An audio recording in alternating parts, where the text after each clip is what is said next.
The great outdoors, wide open spaces, fresh air, fantastic scenery, a great place for adventure, like a raft ride. To survive the rapids takes pre-planning, understanding the hazards, and following procedures. It's not so different at work. You may navigate hazards on a construction site that are as hidden as moss-covered rocks in a river. In order to conquer the hazards at work, you pre-plan, understand the hazards, and follow safe work procedures.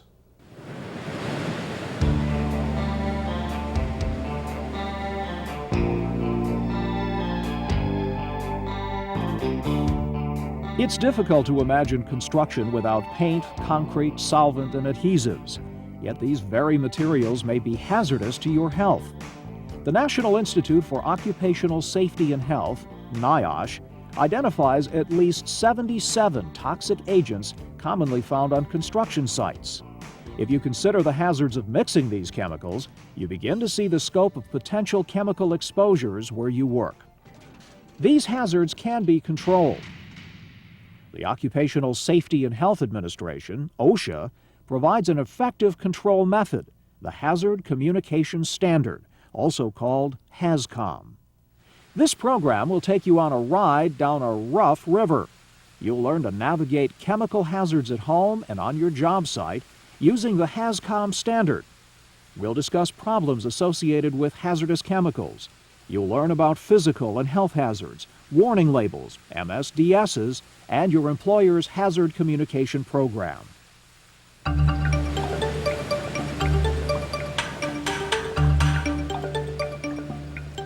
Chemical hazards fall into two basic types: physical hazards and health hazards. Physical hazards act outside your body to produce a dangerous situation, such as a fire or explosion. Health hazards include chemicals directly harmful to your health which act immediately, acute, or after some time has passed, chronic.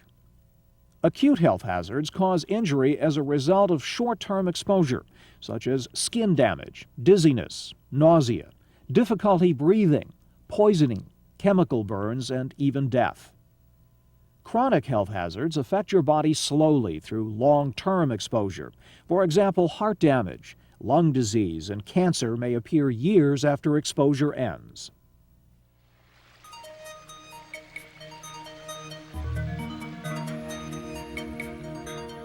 To avoid hazards in a river, you plan ahead, check out the area, read maps, talk with experienced rafters. It's the same at work. To avoid exposure, you identify potential hazards, pre-plan, use safe work practices. But sometimes when you've been working with a certain chemical for a long time, you become used to the hazards and may assume they won't hurt you. Don't assume anything. Nor should you assume that because you use the same chemical at home, it isn't hazardous. Read the labels. You may find the chemicals under your sink are as hazardous as those you use on the job. Working around these chemicals 8 to 10 hours a day, overexposure, may be a real concern. Let's look at how to find out whether the material you're working with could be hazardous. Basically, you look for and read the warning labels and Material Safety Data Sheets, MSDS.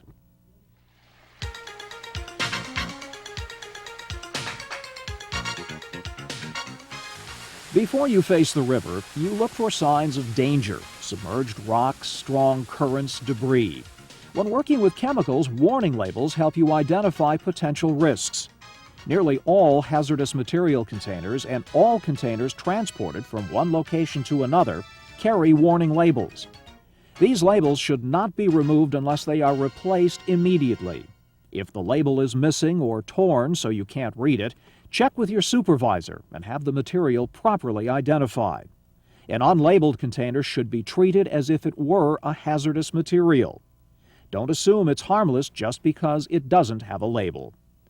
Before opening or moving any hazardous materials container, carefully read the warning label. The name of the chemical, hazard warnings such as flammability and explosive properties, and in most cases the name and address of the chemical manufacturer, importer, or other responsible agency usually appears on a label. The warning label does not always provide enough information. Every hazardous material brought to or stored on your site comes with a material safety data sheet.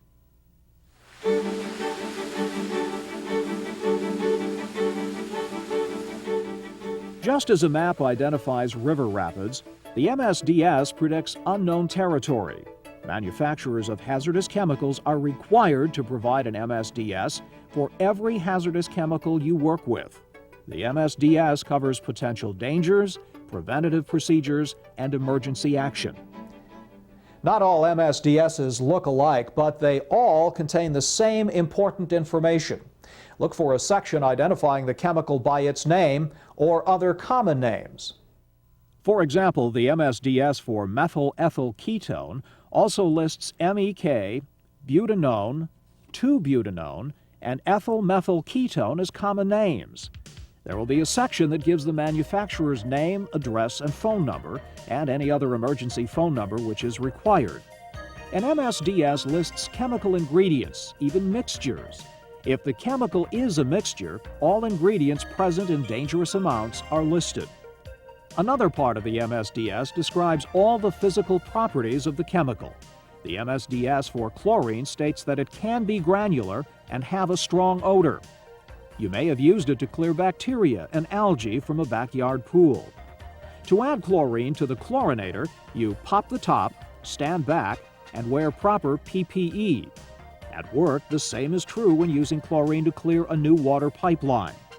Chlorine kills bacteria and other unwanted organisms. However, when added to another strong cleaner, which is ammonia-based, you get into trouble.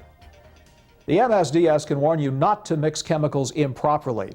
If you mix chemicals at work or home, read directions carefully and exercise extreme caution.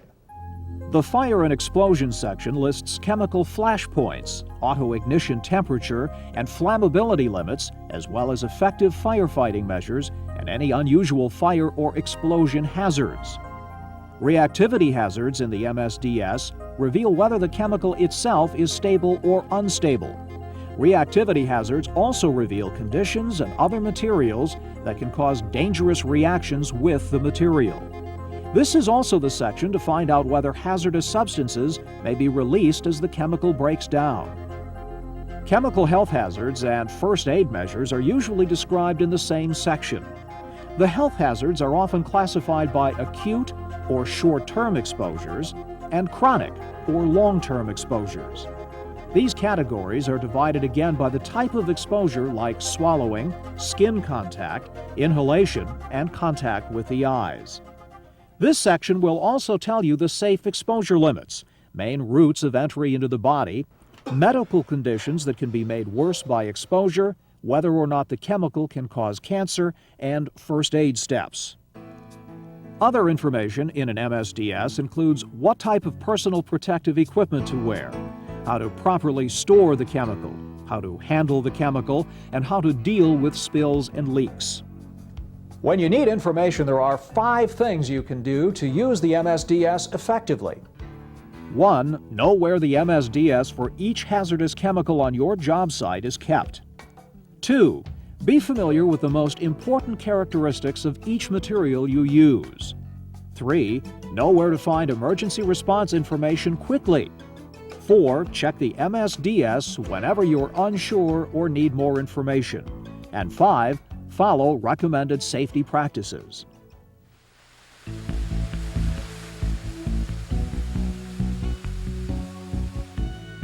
Before you go on a trip, you develop a plan. If your company uses hazardous chemicals, your employer has a written hazard communication program, which is available for you to read. The written program contains a list of all the hazardous chemicals on the job site, methods to provide required labels, MSDSs, and employee training, and a plan to inform you of hazards from unlabeled piping systems and non-routine tasks such as sandblasting.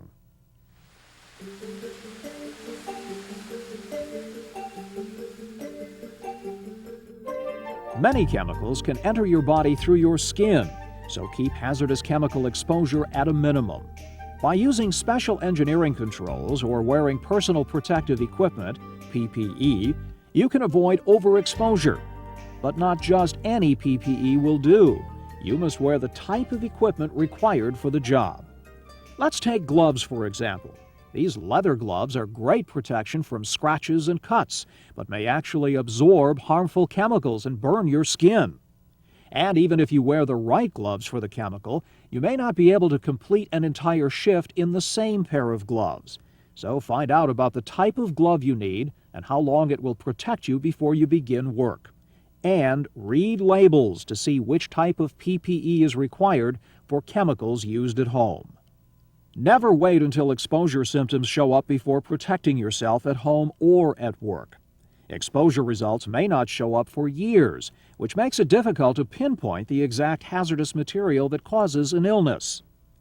If your employer requires a respirator when working in a confined space or protective equipment when working with a skin irritant, it's for your protection.